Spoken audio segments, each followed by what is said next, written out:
Símbolos oníricos del proceso de individuación. Aportación al conocimiento de los procesos del inconsciente que se manifiestan en los sueños. Introducción. A. Material. Los símbolos oníricos del proceso de individuación son imágenes de naturaleza arquetípica que aparecen en los sueños, las cuales describen el proceso descentrado y, respectivamente, la producción de un nuevo centro de la personalidad. El aspecto general de este proceso aparece expuesto en mi libro Las relaciones entre el yo y el inconsciente. Por ciertas razones mencionadas en dicha obra, denomino también a este centro individualidad, concepto en el cual se debe abarcar la totalidad de lo psíquico. La individualidad no es solo el punto central, sino también el círculo donde se comprenden el consciente y el inconsciente. Es el centro de esta totalidad, lo mismo que el yo es el centro del consciente. Los símbolos que presento aquí no afectan a los variados grados y transformaciones del proceso de individuación, sino a las imágenes que se relacionan de forma exclusiva y directa con la adquisición de conciencia por el nuevo punto central. Estas imágenes pertenecen a una categoría determinada que denomino simbolismo mandala, que he descrito con más detalle en la obra El misterio de la floración áurea, en colaboración con Richard Wilhelm. En la investigación que ahora presento, quisiera exponer una serie individual de tales símbolos por orden cronológico. Mi material está integrado por más de 1000 sueños e impresiones visuales de un hombre joven, formado científicamente, y he trabajado en los 400 primeros sueños en relación con la investigación que aquí ofrezco. Estos sueños se distribuyen en aproximadamente 10 meses. Con objeto de evitar toda influencia, la observación del proceso ha corrido a cargo de una discípula mía, una doctora que comenzaba por aquella época. Esto tuvo lugar durante 5 meses. Después el sujeto observado prosiguió solo sus observaciones durante 3 meses. Salvo una breve conversación al comienzo, no he visto en definitiva al durmiente en el transcurso de los 8 primeros meses, por lo cual, de los 400 sueños, 355 se produjeron sin contacto personal alguno conmigo. Solo los últimos 45 sueños tuvieron lugar bajo mi observación. No se efectuó interpretación alguna digna de mención, pues el sujeto que soñaba no tenía necesidad de ayuda alguna a causa de su excelente preparación científica y de sus dotes personales. Por tanto, las condiciones fueron realmente ideales para una observación y un registro carente de prejuicios.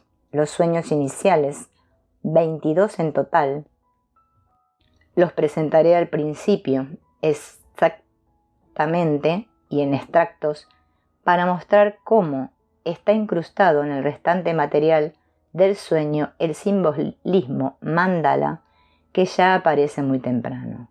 Después escojo, siguiendo un orden cronológico, los sueños que tratan especialmente del mandala.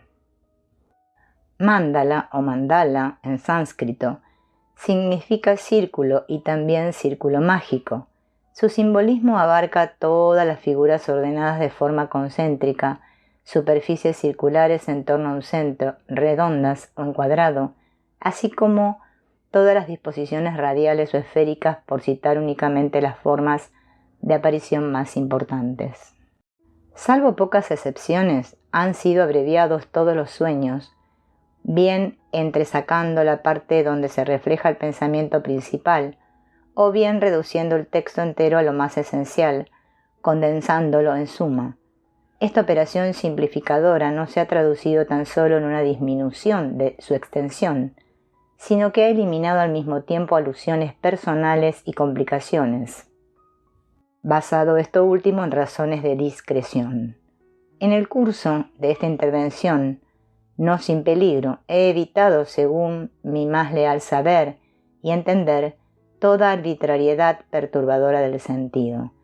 También hube de tener en cuenta las mismas consideraciones al proceder a la interpretación, por lo que en apariencia se pasan por alto ciertos pasajes de los sueños. De no haber sacrificado así en parte la totalidad del proceso, no habría estado en situación de publicar esta serie, que en mi opinión apenas puede ser superada en inteligencia, claridad y lógica. Por ello, para mí constituye un placer especial expresar aquí mi agradecimiento más sincero al autor por el servicio que ha prestado a la ciencia. B. El método. En mis trabajos y conferencias he subrayado siempre que se ha de renunciar a opiniones preconcebidas cuando se analizan e interpretan contenidos objetivos psíquicos, inconscientes. No estamos todavía en posesión de ninguna teoría general de los sueños que nos permita sin riesgo proceder de una manera deductiva, así como tampoco disponemos de una teoría general del consciente que pueda hacernos llegar a conclusiones por vía de la deducción. Las manifestaciones de lo subjetivo psíquico, o sea, del consciente, son lógicas solo en una parte reducidísima y no existe ninguna representación teórica de pruebas que exponga de una forma concluyente la necesidad de un supuesto nexo causal. Al contrario, tenemos que contar con una arbitrariedad y casualidad casi total de las complejas reacciones y acciones del consciente. Igualmente, no existe razón empírica alguna, y teórica mucho menos, que permita suponer que no sea aplicable lo mismo a las manifestaciones del inconsciente. Estas últimas son tan diversas, imprevisibles y arbitrarias como las primeras, y por tal motivo han de ser objeto de tan diversos modos de observación como aquellas. Cuando se trata de manifestaciones conscientes, estamos en la desventajosa situación de que el sujeto observado nos dirige la palabra y nos presenta un contenido que se pretende sea reconocible. En cambio, cuando se trata de manifestaciones inconscientes, no existe ningún idioma adecuado, según lo entendemos, sino simplemente un fenómeno psíquico que en apariencia solo guarda unas relaciones muy leves con los contenidos conscientes.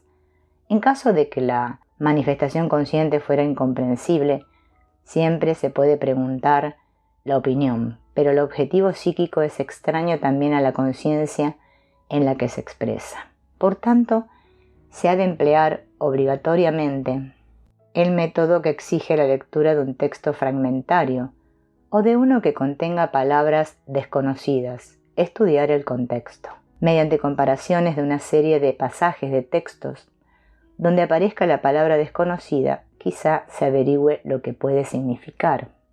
El contexto psicológico de los contenidos oníricos está constituido por ese tejido de asociaciones en el cual la expresión del sueño está entretejida de una forma natural. Teóricamente, esto no se puede saber de antemano jamás. En la práctica, resulta posible a veces, presuponiendo gran experiencia y costumbre. Pero un análisis cuidadoso no se abandonará nunca demasiado a las reglas de la profesión, pues son demasiado grandes los riesgos de la equivocación y la sugestión.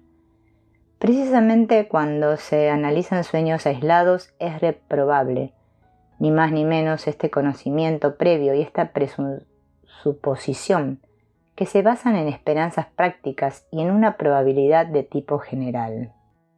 Por lo tanto, es imprescindible observar la regla de presuponer desconocido al principio todo sueño o cualquier parte de él e intentar una interpretación solo ya después de conocer el contexto, para lo cual se introduce en el texto del sueño el sentido hallado al establecer el contexto y se intenta comprobar si es posible si una lectura fluida o si surge un sentido satisfactorio. Sin embargo, no se debe esperar en caso alguno que este sentido responda a cualquier esperanza subjetiva, pues posiblemente e incluso hasta con mucha frecuencia el sueño, para nuestra confusión, dice algo distinto de lo que se esperaba. Si el sentido descubierto en el sueño responde a lo que se esperaba, es esto incluso una razón para desconfiar, pues Por lo común, la posición del inconsciente es complementaria o compensatoria del consciente, y por tanto inesperadamente distinta. No discuto en modo alguno la posibilidad de sueños paralelos, es decir, de aquellos cuyo sentido concuerda con la posición de la conciencia y la apoya, respectivamente. El método que observo en el curso de esta investigación parece hallarse en franca contradicción con esta forma sistemática de entender los sueños. Despierta la impresión de que los sueños sean interpretados sin la menor consideración al contexto. En realidad, no he recibido el contexto en parte alguna, pues, en definitiva, y según he mencionado antes, la serie de sueños no tuvo lugar en modo alguno bajo mi observación directa. Procedo en cierto modo como si yo mismo hubiese tenido los sueños y por ello estuviera en situación de suministrar personalmente el contexto. Aplicado a sueños aislados de alguien prácticamente desconocido para mí, este método sería un craso error técnico. Pero aquí no se trata de sueños aislados, sino de series coherentes en cuyo transcurso el sentido va surgiendo de manera gradual, de una forma espontánea en cierto modo. Concretamente, la serie es el contexto que el durmiente mismo procura. Es como si no se nos facilitara un texto, sino muchos, los cuales aclaran desde todos lados de términos desconocidos, por lo cual la lectura de todos los textos es suficiente en sí para esclarecer las dificultades de sentido de cada uno de ellos. Además, el tercer capítulo de esta investigación estudia un arquetipo determinado que otras fuentes nos han permitido conocer desde hace mucho tiempo, con lo cual la interpretación se facilita de un modo considerable. Cierto que la interpretación de cada pieza individual es esencialmente una conjetura, pero el curso de la serie total nos ofrece todos los medios necesarios para corregir posibles errores en las piezas precedentes. Es lógico que el sujeto soñante, mientras estuvo sometido a observación por mi discípula, no tuviera conocimiento alguno de estas interpretaciones, por lo cual no estaba prejuzgado en modo alguno mediante concepciones de ninguna clase. Por lo demás, y para ello me baso en una abundante experiencia, sostengo la opinión de que se da más importancia de la real al riesgo del prejuicio. Según la experiencia, lo objetivo psíquico es independiente en grado sumo. Si no fuera así, no podría ejercer tampoco su función peculiar, concretamente la compensación del consciente. El consciente se puede amaestrar como un papagayo, no sin embargo el inconsciente. Por esta razón, San Agustín ha expresado su agradecimiento a Dios por no haberle hecho responsable de sus sueños. Lo inconsciente es un elemento psíquico en cuyo ejercicio solo podemos introducirnos en apariencia, y además con gran desventaja para la conciencia. Queda fuera del alcance de todo capricho subjetivo penetrar en un campo de naturaleza que no se puede mejorar ni estropear, ni en los secretos de esta naturaleza que solo somos capaces de acechar, pero no de apresar con los dedos. 2. Los sueños iniciales. 1. Sueño. El que sueña se halla en una reunión en la que, al despedirse, se pone el sombrero de otro en vez del suyo. El sombrero, como algo que cubre la cabeza, tiene en general el significado de lo que coge a la cabeza. El sombrero recubre como una idea superior toda la personalidad y le participa a ésta su importancia. La coronación imparte al soberano la naturaleza divina del sol. El birrete de doctor presta la dignidad de sabio. Un sombrero ajeno procura una naturaleza de otra persona. Meyrink se sirve de este motivo en el Golem, donde el héroe se pone el sombrero de Athanasius Pernat y a causa de ello es transferido a una vida ajena. Se ve con claridad suficiente en el Golem que es el inconsciente el que introduce al héroe con experiencias fantásticas. Se debe aquí destacar hipotéticamente la importancia de los paralelos del golem. Es el sombrero de Athanasius, de un inmortal, de un ser intemporal, que en calidad de tal se ha de considerar un ser de validez general, siempre existente, que se diferencia del individuo, único, casual, por decirlo así. El sombrero que rodea la cabeza es redondo como el círculo solar de la corona y contiene así la primera alusión al mandala. El sueño, mandala número 9, confirmará el atributo de la duración imperecedera, y el sueño número 35, la naturaleza mandala del sombrero. Como consecuencia general del cambio de sombreros, posiblemente debiéramos esperar un proceso similar al presentado en el golem, es decir, un destacarse del inconsciente. El inconsciente está ya como una sombra con sus figuras detrás y apremia para introducirse en el consciente. 2. Sueño. Viaja en el tren. Se coloca en plena ventanilla e impide la visión a quienes viajan con él. Tiene que dejar libre la ventanilla a los demás viajeros. El proceso se ha puesto en movimiento y el soñante descubre que quita la luz al que está de pie detrás de él, o sea, al componente inconsciente de su personalidad. No tenemos ojos detrás, por lo tanto, detrás es la región de lo invisible, o sea, del inconsciente. Si el soñante deja libre el acceso a la ventanilla, al consciente, entonces se tiene conciencia del contenido inconsciente. 3. Impresión hipnagógica visual. En la orilla del mar, el mar inundándolo todo, irrumpe en tierra firme. El durmiente se ve luego en una isla solitaria. El mar es el símbolo del inconsciente colectivo, pues esconde profundidades insospechadas debajo de su superficie. Los que están detrás de él, la vaga personificación del inconsciente, irrumpen como una marea en la tierra firme del consciente. Tales irrupciones son inquietantes debido a ser irracionales e inexplicables para el afectado. Significan una alteración grave de la personalidad, al constituir enseguida un penoso secreto personal que aleja de su entorno a la persona afectada y la aísla de él. Se teme ser arrastrado por la anormalidad mental y con cierta razón, pues a los enfermos mentales les ocurre algo completamente similar. A pesar de todo, queda todavía un largo camino por recorrer desde la irrupción captada intuitivamente hasta ser vencido de un modo patológico, pero el profano en la materia desconoce esto. La consecuencia de un aislamiento psíquico mediante el secreto es por lo común una vivificación sustitutiva de la atmósfera psíquica que ocupa el lugar del contacto perdido con el prójimo. Es un motivo para una activación del inconsciente, del que surge después algo similar como las ilusiones y alucinaciones de los caminantes del desierto, de los marinos y los santos. El mecanismo de estos fenómenos quizá tenga una explicación energética. Las relaciones normales con el objeto del medio que nos rodea se mantienen por medio de un determinado gasto de energía.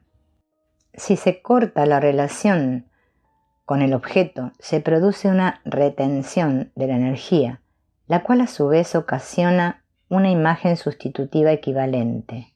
Por ejemplo, así como la manía persecutoria tiene su origen en una relación que la desconfianza ha tornado enfermiza, también se produce como sustitutivo de la vida normal del contorno, una realidad ilusoria en la que, en lugar de personas, son sombras inquietantes y fantasmales las que se mueven.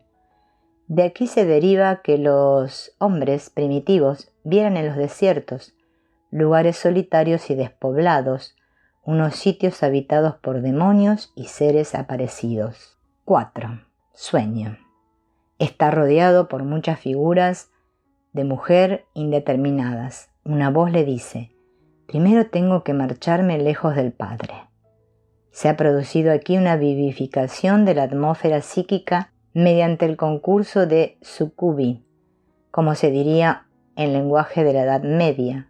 Nos recuerda las visiones del egipcio San Antonio, que Flaubert ha descrito tan sabiamente. El elemento alucinatorio del consciente se hace ostensible en la divulgación del pensamiento. El primero tengo que marcharme lejos exige un complemento que comienza con para después. Probablemente sea para después poder ir detrás del inconsciente, es decir, de la atracción de las mujeres.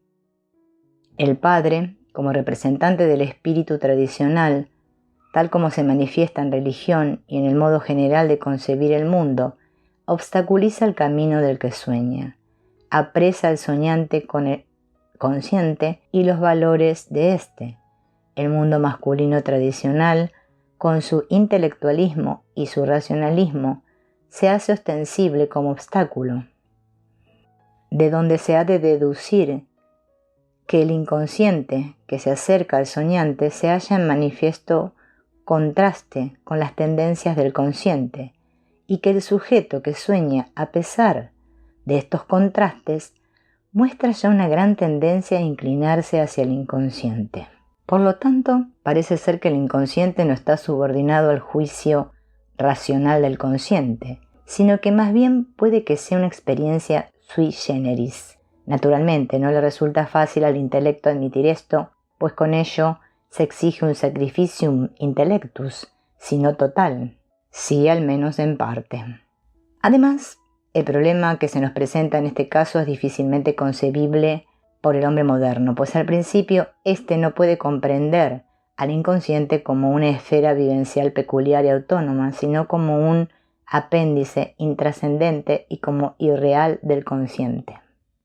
Este conflicto aparecerá todavía muchas veces en el transcurso de los posteriores sueños, hasta terminar encontrando la fórmula adecuada para la correlación consciente-inconsciente e indicar a la personalidad la posición mediana correcta. También un conflicto de tal naturaleza no se puede solucionar mediante su entendimiento, sino tan solo mediante la experiencia del mismo. Ha de ser vivido cada escalón del proceso. No existe ninguna interpretación ni artificio de clase alguna con que se pueda eludir esta dificultad, pues únicamente de forma gradual se puede conseguir la unificación del consciente y el inconsciente. La resistencia del consciente frente al inconsciente, así como la subestimación de este último, es una necesidad histórica de la evolución, pues de otro modo no se podría en definitiva establecer jamás una diferenciación entre consciente e inconsciente. Pero el consciente del hombre moderno se ha alejado demasiado del hecho real del inconsciente, hasta se ha olvidado que la psique no es en modo alguno nuestra intención, sino que es autónoma e inconsciente en su mayor parte. De aquí que, en el hombre civilizado, la aproximación al inconsciente origine pánico, lo cual se debe, no en pequeña parte, a la amenazadora analogía con la perturbación mental. El intelecto no pone reparos a analizar el inconsciente como un objeto pasivo. Al contrario, tal forma de actuar respondería a lo que se espera racionalmente. Pero dejar que el inconsciente actúe y experimentarle como una realidad es algo que está por encima del valor y del poder del europeo medio, que prefiere sencillamente no comprender este problema. También resulta mejor así para los cortos de alcances, pues esta cosa no carece de riesgos. La experiencia vivida del inconsciente es un secreto personal difícil de comunicar, y solo a los menos.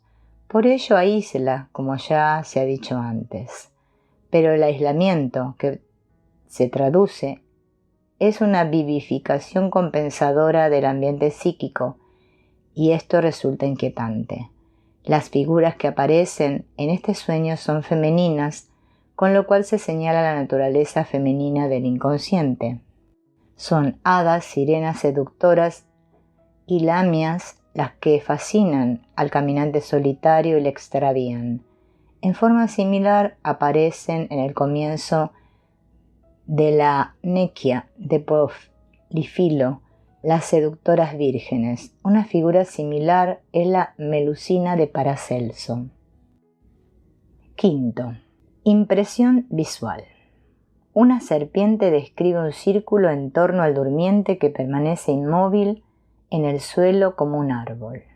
La descripción de un círculo fascinador es el medio mágico primitivo que utilizan todos los que tienen un propósito especial y secreto. Se protege así contra los perils of the soul que amenazan desde el exterior, peligros que atacan a todos los que están aislados por el secreto. Inversamente se utilizaba también desde muy antiguo este método para delimitar un territorio como sagrado e inviolable, sirviéndose para ello del succus primigenius, por ejemplo, en las fundaciones de ciudades.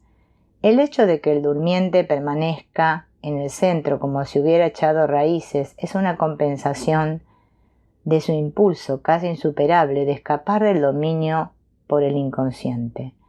Percibe después de esta visión una agradable sensación de alivio. Y con razón, pues ha conseguido crear un recinto tabú en el cual le es posible vivir la experiencia del inconsciente. Así se convierte en intención el aislamiento, en otro caso inquietante, se le da un sentido objetivo y se le priva por este medio de su carácter aterrorizador.